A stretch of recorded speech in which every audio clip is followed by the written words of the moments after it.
Hello everyone, polity की series में आपका स्वागत है। आज हम आर्टिकल 23 को डिस्कस करेंगे। देखो, वेरियस नंबर ऑफ आर्टिकल्स हम डिस्कस कर चुके हैं और पॉलिटी लक्ष्मीकांत की सीरीज ये लगातार चल रही है। एनसीईआरटी की सीरीज भी चल रही है। तो आज हम आर्टिकल 23 को देखेंगे, उसके क्या क्या फीचर होते हैं, किस तरह से पॉलिटी की बुक लक्ष्मीकांत में दिया हुआ है, ये देखेंगे 23। और एक इम्पॉर्टेंट एमसीक्यूज देखेंगे ताकि आपको कॉन्सेप्चुअल क्लियरिटी हो जाए। ठीक है, तो फर्स्ट ऑफ ऑल जान लेते हैं आर्टिकल 23 ऑफ इंडियन कॉन्स्टिट्यूशन क्या कहता है। बहुत इजी आर्टिकल है। Prohibition of human trafficking and forced labour. तो पहली इंपॉर्टेंट चीज, प्रोहिबिट करता है किसे? ह्यूमन ट्रैफिकिंग की। ह्यूमन ट्रैफिकिंग क्या होती है? कभी कभी ऐसा देखने को मिलता है, बिहार, बंगाल, वेस्ट बंगाल जिसे बोलते हैं, कभी कभी यहाँ से आपको देखने को मिलेगा ह्यूमन ट्रैफिकिंग होती है। ह्यूमन ट्रैफिकिंग कैसी? किसी बच्चे की, चाइल्ड की बॉडी पार्ट के लिए ट्रैफिकिंग हो गई, विमेन की एक्सप्लॉइटेशन के लिए ट्रैफिकिंग हो गई। मतलब एक कंट्री से दूसरी कंट्री पोर्ट की सहायता से, प्लेन की सहायता से किसी को भेज देना, बेच देना, बहाना कर देना कि आपको हम एम्प्लॉयमेंट देंगे और वहां पर एक्सप्लॉइटेशन करना। तो that is called human trafficking. तो ह्यूमन ट्रैफिकिंग को हमारा कॉन्स्टिट्यूशन मना करता है। Our constitution prohibit all form of human trafficking, और इसी के लिए बहुत सारे लॉ भी आए थे। ठीक है, आगे क्या बताया गया? फोर्स्ड लेबर को, इसको डिफाइन कर देते हैं।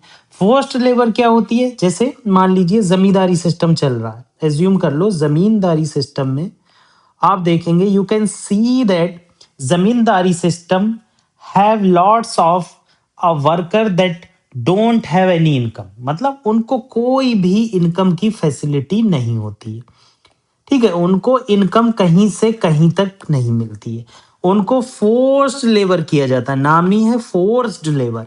उनको किसी भी तरह का रिम्यूनरेशन नहीं दिया जाएगा, और अगर रिम्यूनरेशन दिया भी जाएगा तो 500 की जगह 50 रुपए, और एक्सप्लॉइटेशन, ओवर वर्क, ये सब कुछ नहीं दिया जाएगा। तो ओवरऑल आर्टिकल 23 में आपको कुछ नहीं देखने को मिलेगा। मगर एक इंपॉर्टेंट चीज है, जब हम क्वेश्चन डिस्कस करेंगे तो कंपेयर करेंगे आर्टिकल 21, 22 और 23 को।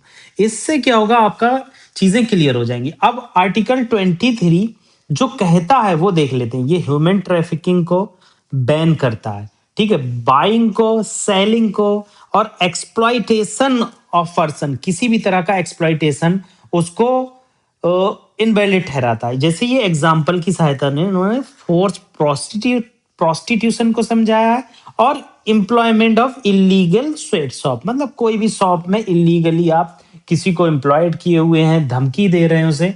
तो इस तरह की चीजों को आर्टिकल 23 ऑफ आवर कॉन्स्टिट्यूशन बिल्कुल भी मना करता है। ठीक है, मीन्स टू से आप बिल्कुल ही डिस्क्रिमिनेशन किसी से नहीं कर सकते। बेगारी, आप जिसे बेगारी कहते हैं, वो एक्चुअली एक फोर्स लेबर होता है कि आपसे रिम्यूनरेशन नहीं दिया जाएगा मगर आपसे काम करा लिया जाएगा। जैसे लैंडलॉर्ड सिस्टम में होता था कि फोर्सफुली आपको विदाउट पेमेंट आपसे वर्क कराया जाता था। यही चीज फोर्स लेबर में इकोनॉमिक कंपल्सन।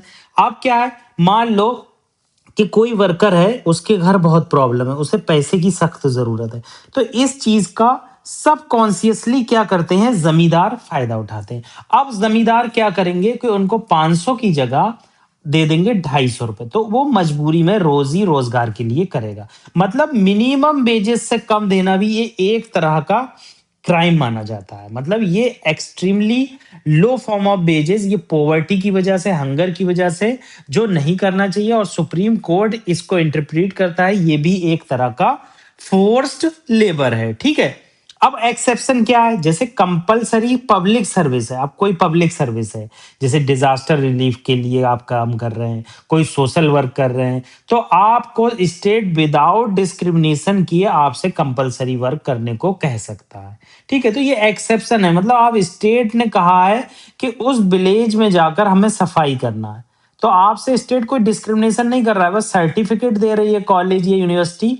उस सर्टिफिकेट के आधार पर आप जो है सेवा का भाव से कर रहे हैं। ठीक है, इस तरह के।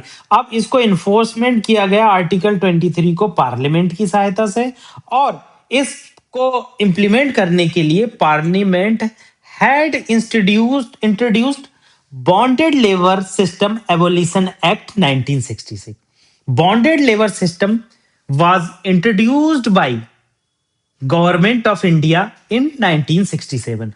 This act said that कि किसी भी तरह का एक्सप्लॉइटेशन आपका नहीं सहा जाएगा। ठीक है, यही चीज यहां बताई गई है कि किसी को भी, बोथ सिटीजन और नॉन सिटीजन को आप ह्यूमन ट्रैफिकिंग नहीं कर सकते, फोर्स लेबर नहीं कर सकते। इसके लिए आपने बताया कि इमोरल ट्रैफिकिंग, चाइल्ड को प्रोस्टिट्यूशन, ठीक है, और इस तरह के इमोरल ट्रैफिकिंग एक्ट आए 1956 में और उसमें टाइम टू टाइम तब्दीली की गई। यहां पर यही बताया गया बेगार क्या चीज होती है, फोर्स लेबर किस तरह से वर्क करती है, और कौन कौन से एक्ट आए जो मिनिमम वेजेस को डिसाइड करते हैं, बॉन्डेड लेबर को बैन लगाते हैं और इक्वल रिम्यूनरेशन का वादा करते हैं। ये एक्ट आपको पता होना चाहिए, मेंस आंसर राइटिंग में बहुत काम आते हैं। अब ये इंपॉर्टेंट एमसीक्यूज देख लेते हैं।